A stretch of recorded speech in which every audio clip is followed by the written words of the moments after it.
vamos a ir a la palabra del Señor en el libro de Eclesiastés, en el capítulo 12,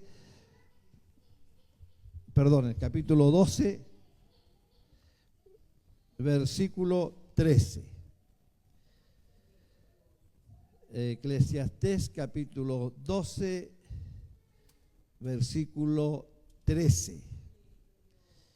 Doy lectura a este verso de la palabra del Señor. El verso 13 dice de la siguiente manera: el fin de todo el discurso oído es este: teme a Dios y guarda sus mandamientos, porque esto es el todo del hombre. Esa es la palabra de Dios para nosotros en esta tarde. En medio de esta vida que nos ha tocado, valga la redundancia, vivir, tan convulsionada, tan llena también de soluciones para todo, soluciones para no envejecer tan rápido, soluciones para que no se le arrugue la piel, soluciones para las distintas enfermedades, soluciones para la pobreza, en fin. Este es un mundo convulsionado, revuelto y lleno de innumerables soluciones a todos los problemas que vive la raza humana. Muchas, naturalmente, de esas soluciones son inventos, son reflexiones totalmente personales, y vamos de un lado para otro, que este dijo que este dijo lo otro, y hoy día estamos haciendo una cosa, mañana nos salió otra cosa, la seguimos por otro lado. Ese es el mundo en que vivimos, un mundo convulsionado, un mundo lleno de soluciones, y es en ese punto de esta situación en que el Señor puso este pasaje bíblico en mi corazón. El libro de Eclesiastés es el libro más difícil de entender del Antiguo Testamento, por muchas razones. Los eruditos, los entendidos en Biblia, todos coinciden que el libro que más cuesta entender es este libro, el libro de Eclesiastés.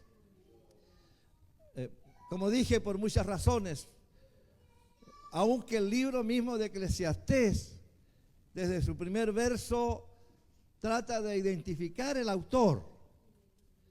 Sin embargo, no lo dice con claridad, pero deducimos que la autoría de los pensamientos, a lo menos, no estoy diciendo del libro propiamente tal, pero de los pensamientos aquí, la autoría de estos pensamientos indican de que son pensamientos de Salomón. Él se identifica, Salomón no se identifica directamente con nombre, pero lo entendemos porque dice que este predicador fue rey. Otro verso dice que David tuvo un hijo y que ese hijo es el predicador y que fue rey de Israel. Todas esas cosas nos pueden indicar entonces que a lo menos los pensamientos de este libro tienen la autoría en Salomón. Lo más probable es que este cúmulo de pensamientos los reunió alguien y conformó este libro. Y lo que de alguna manera nos indica la historia es que Salomón escribe muchos de estos pensamientos que nosotros encontramos aquí al final de su vida. Y que esta reflexión final que nosotros leemos aquí es precisamente eso, una reflexión final de Salomón, al indicar al final, ¿cierto? Que al final de todo discurso oído, el fin de todo discurso oído, de toda elocuencia, de toda predicación, el fin de todo es una sola: teme a Dios y guarda sus mandamientos. Salomón fue el sucesor de David. David fue su padre.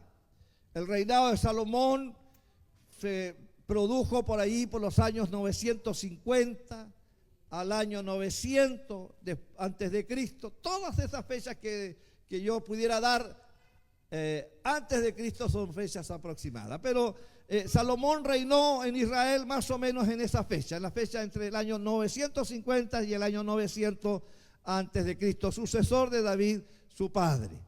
A él, dijo un predicador esta semana, Dios le permite esta bendición de levantar un templo, el templo a Dios. Lo que no se dice con mucha claridad es que él primero edificó su casa. ¿Ya? Después edificó el templo. Pero Dios le permite entonces construir un templo considerado una de las 8 maravillas del mundo.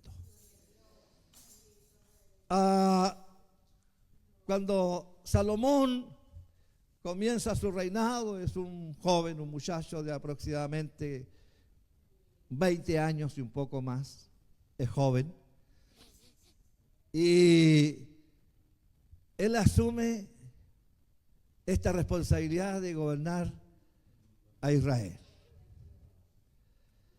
Él hasta esa fecha ha vivido en el temor de Dios, ha seguido las enseñanzas de su padre, ha buscado honrar y adorar a Dios. Él no ofrece ni permite que se levanten sacrificios a nadie más que no sea al Dios de Israel. Es en esa condición de joven temeroso a Dios en que Salomón, cuando ya está puesto como rey, tiene un sueño. Y en ese sueño Dios le dice a este joven, esto va para los jóvenes, que de repente pueden encontrarse de la noche a la mañana con cierta autoridad o una posición distinta, en que han sacrificado tiempo, recursos, han estudiado, se han esforzado, terminan una carrera, reciben un título, se sienten contentos, felices, de pronto encuentran un trabajo que puede tener buenos recursos y entonces de la noche a la mañana se sienten distintos. Por lo tanto, Salomón es igual. Es un muchacho, es un joven. Ha sido el hijo del rey, pero ahora él es el rey. De la noche a la mañana, un muchacho de 20 años, de la noche a la mañana se encuentra sentado en el trono.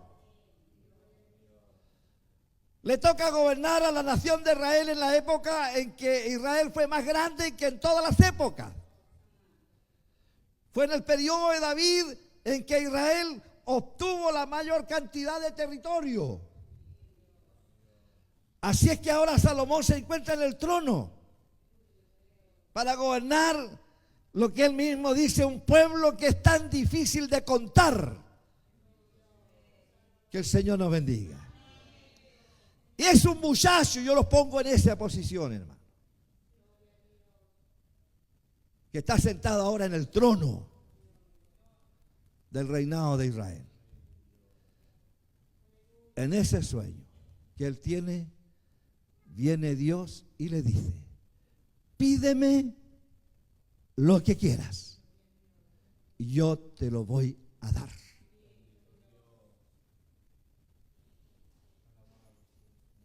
Vea usted la oferta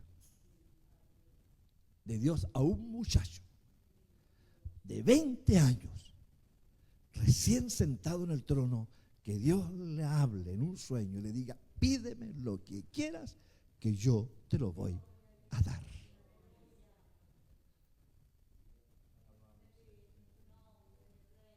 Y Salomón respondió a Dios, te agradezco porque has tenido misericordia de mi padre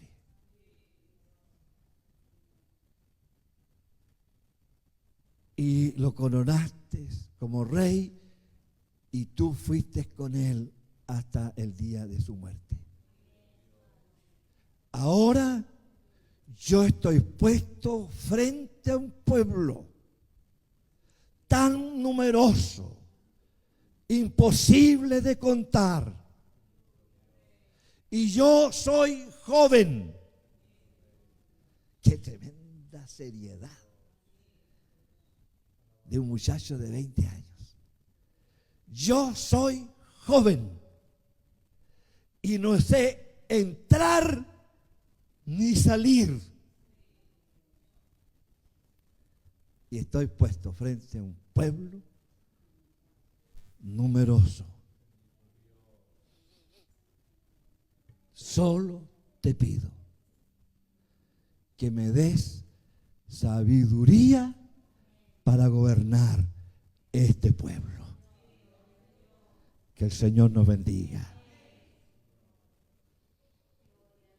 Ante esta, yo diría, hermanos queridos, esta madurez mostrada por un joven de 20 años que se encuentra de la noche a la mañana sentado en un trono.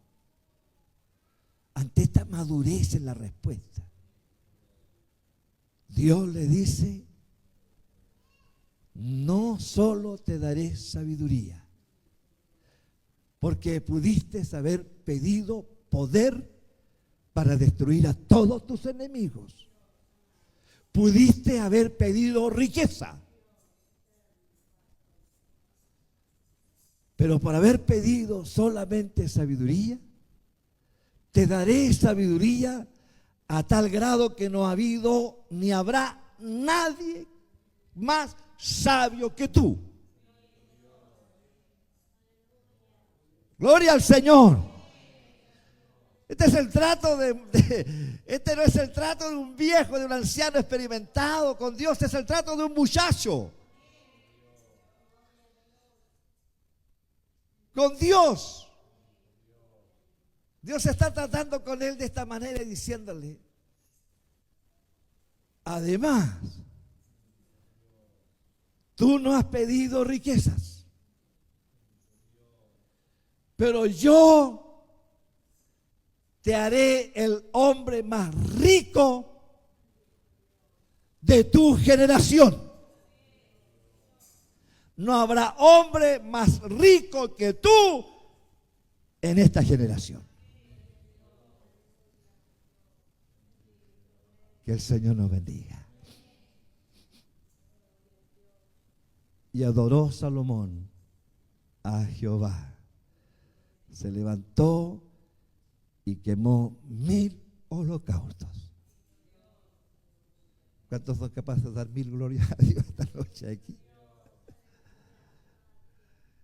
Yo cuando estaba analizando este texto y analizando este tema, yo decía, y vuelvo al punto, hermano, porque eso es lo que a mí me conmovió y por eso traje este mensaje. Porque lo que a mí me conmueve es que esta situación se está dando entre un muchacho de 20 años y el Dios del cielo. Y no un muchacho cualquiera, un muchacho que ahora está sentado en el trono. Hasta el día anterior era uno más. Al día siguiente estaba sentado en el trono de Israel y era el rey de Israel. Que Dios nos bendiga. Y Salomón solo pidió sabiduría. Después que Dios le dijo: tú has pedido sabiduría y te daré la sabiduría que nadie, ni antes ni después de ti tendrá. Y las riquezas que nadie tendrá dentro de tu generación. Después de eso, Salomón adora a Dios. 1000 holocaustos, 1000 animales ofrecidos en sacrificio al Dios de Israel. Y Dios estuvo con Salomón. Y Dios bendijo a Salomón. Y Dios prosperó la vida de Salomón. Y comenzó a ser conocido en todos los lugares civilizados. Y la sabiduría de este joven rey empezó a traspasar las fronteras de Israel. Allí hay muchas historias, entre ellas, acuérdense ustedes, la historia que está a lo menos registrada aquí en las Escrituras, la historia de esa guagua que nace en dos madres que están embarazadas y nacen en esa misma noche y una de las guaguas muere. Y las dos madres llegan a la presencia del rey en un conflicto, en un juicio. Las dos madres reclaman a ese niño como su bebé, puesto que estando los dos niños, una madre aplasta a un niño y muere uno de ellos. De tal manera que las dos madres vienen a juicio porque reclaman que ese niño vivo es de ella. Y la traen finalmente, los jueces las traen adelante de Salomón. Y Salomón le dijo: ¿cuál es la historia? La historia es que murió uno de los niños, pero este niño queda vivo y ese es mi hijo. La otra cuenta la misma historia y dice: ese es mi hijo. Y las dos reclamaban delante del rey: ese es mi hijo, no, ese es mi hijo. Y el muchacho, ¿quién tiene 20 años aquí? Bueno, hay la hermana Noemí. ¿Hay algún varón de 20 años acá? 21, este es más viejo. Ya.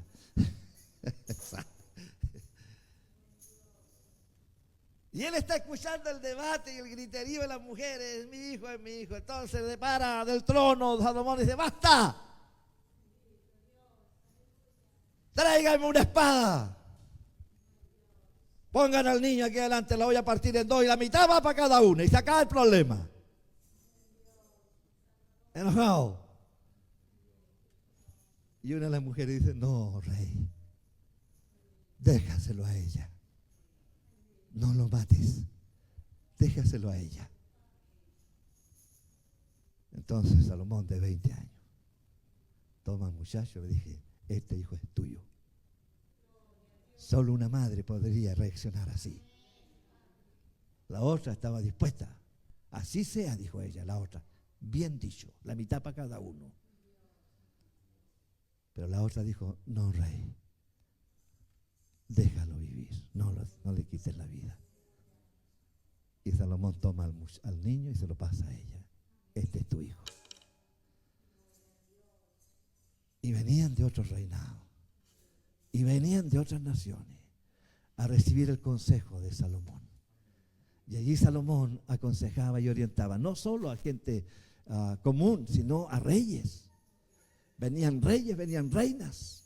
Y él comenzó a enriquecerse porque cada visita de reinado era acompañado de grandes riquezas. Y venían los reyes de otro lugar y traían con ellos riquezas. Y venían y las entregaban a Salomón y recibían los consejos de Salomón. Y entonces las bodegas de Salomón comenzaron a llenarse de riquezas. Que Dios nos bendiga.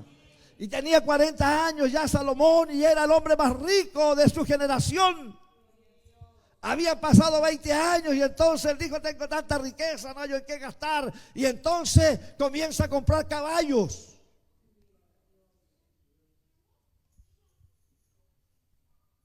$10, $20, $30, miles. Dios le había dicho a Salomón antes: no compres caballos, ni los prepares para la guerra. No. Porque confiarás en la fuerza de los caballos y no en mí. Salomón tenía ya 40 años, 20 años de experiencia, de sabiduría, riquezas al por mayor. Y comienza a comprar caballos. Y el dinero seguía aumentando y aumentando y aumentando, y su fama. Y entonces empezó a contratar concubinas, a traer reinas y a acostarse con ellas, a casarse con una y con otra, y a tener concubinas y a tener fiestas. Dios bendiga a la iglesia. Dios guarde a su pueblo. Hermano querido, Pablo dijo en alguna ocasión: yo sé tener mucho y sé tener poco. Con todo he aprendido a contentarme, y sé tener y sé no tener. El gran problema de Salomón aquí fue que no supo tener. Cuando tuvo demasiado se desbocó. Cuando tuvo demasiado, se olvidó de su fidelidad a Dios. Cuando tuvo demasiado, se olvidó de ese Dios grande, poderoso, que había sido fiel con su padre. Se olvidó de las enseñanzas de su padre, que le dijo: nunca te apartes de esto. Sé fiel a este Dios. Que el Señor nos bendiga.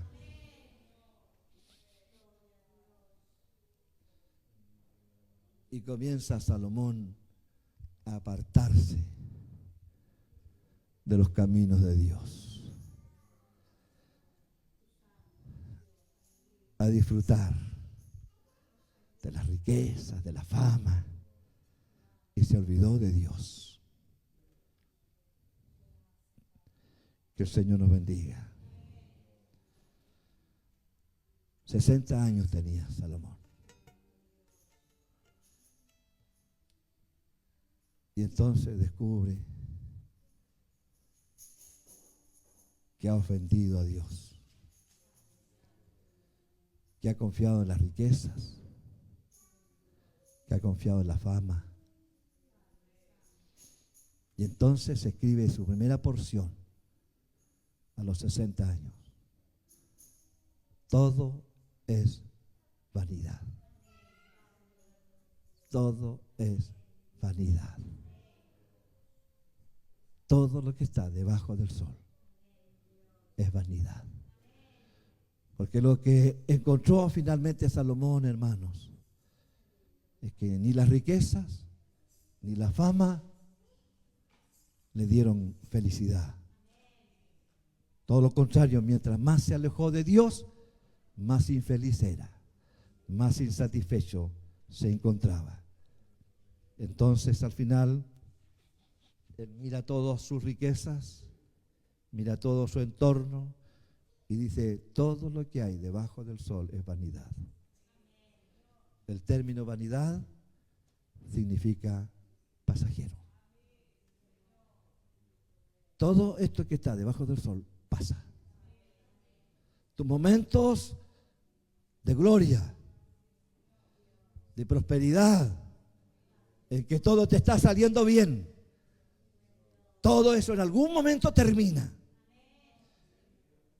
En algún momento se corta, en algún momento se trunca, y descubres que teniéndolo todo no tienes nada.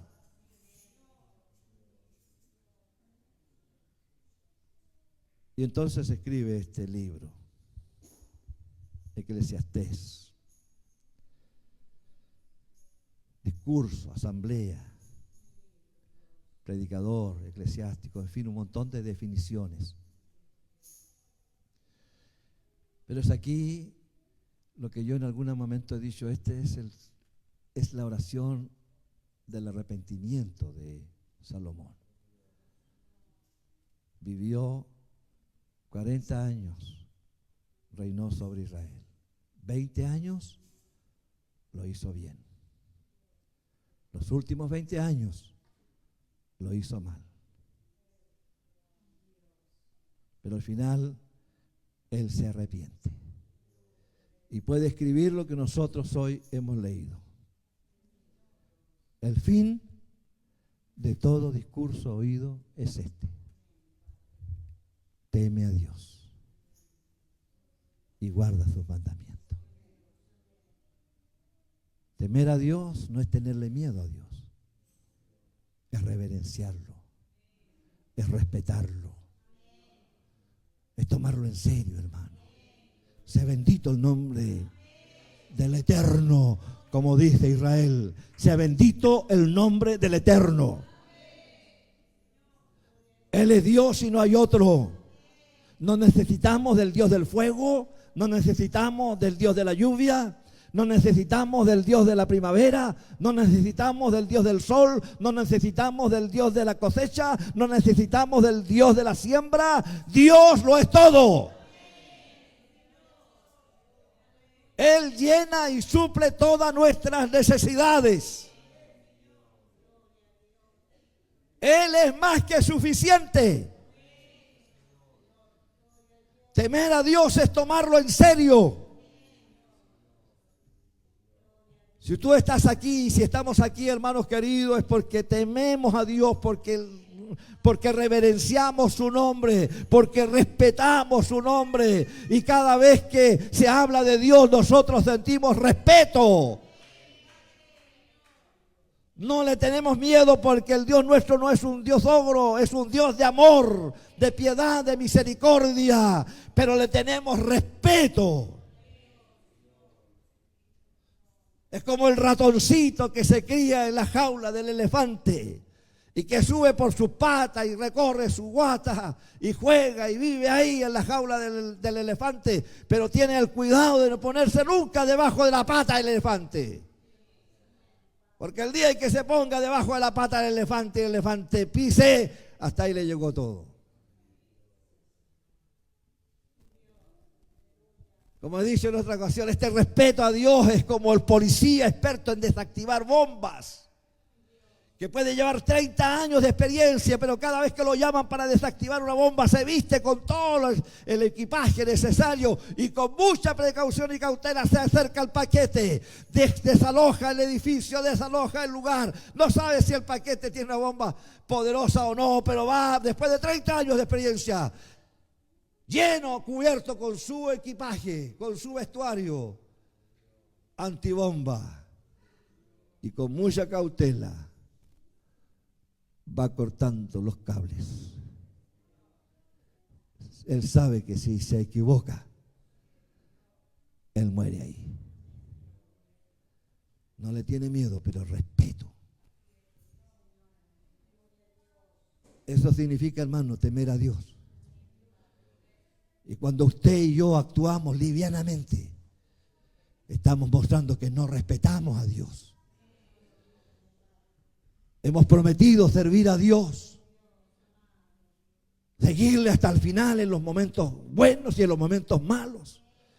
Pero a veces hasta por cualquier minimidad, porque no te saludaron, te enojas y no vienes más a la iglesia. Y uno lo encuentra después de tiempo y usted, hermano, no, es que el hermano pasó por delante mío y no me saludó. Y entonces falta su promesa. Que Dios nos bendiga.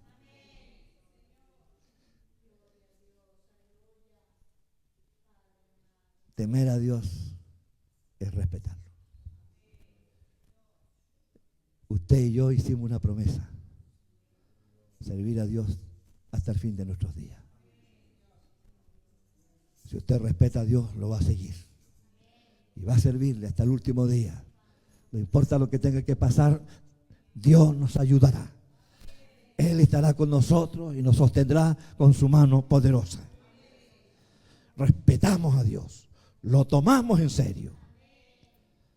Y Salomón dice, este es el fin del discurso: teme a Dios, guarda sus mandamientos. Esto significa, hermano, obedecer a la voluntad de Dios, lo que Él nos ha entregado, lo que Él nos ha enseñado. Para aquellos hombres antiguos en desventaja seguramente con nosotros, porque Dios tenía que estar tratando en forma constante, permanente, para dirigirlos, para guiarlos. Nosotros estamos en ventaja porque tenemos con nosotros la palabra de Dios. Y a través de esta palabra, como dijo Pedro, que debemos hacer bien en estar atentos a esta palabra, que es la palabra profética más segura. Por lo tanto, cuando hablamos de guardar los mandamientos de Dios, estamos diciendo nuestro deber como creyentes, como hijos de Dios, es hacer la voluntad de Dios, obedecer a su voluntad. Y esa voluntad está aquí, plasmada en las Sagradas Escrituras. Aquí dice lo que yo tengo que hacer, tanto en mi vida personal, mi trato con los demás y mi trato con el Señor. Así debemos guardar nuestros mandamientos. No dice nada la Escritura acerca del final espiritual de Salomón, pero lo más probable es que después de estas últimas palabras, Salomón obtuvo el perdón y la misericordia de Dios. Él termina diciendo, porque Dios traerá toda obra a juicio, juntamente con toda cosa encubierta, sea buena o sea mala. Nada podemos ocultar delante de Dios. Algún día Él traerá a juicio todas nuestras obras, sean buenas o sean malas. Procuremos este año que iniciamos servir a Dios con integridad, con respeto, con temor a Dios, guardando sus mandamientos, no olvidando jamás que algún día Dios traerá toda obra a juicio, sea bueno o sea malo, lo que usted y yo hayamos hecho. Que Dios les bendiga. Hasta aquí el consejo de la palabra de Dios para nosotros en esta tarde. Les invito a ponerse en pie y glorificar al Señor. Gloria a Dios, gloria a Dios, gloria a Dios para siempre.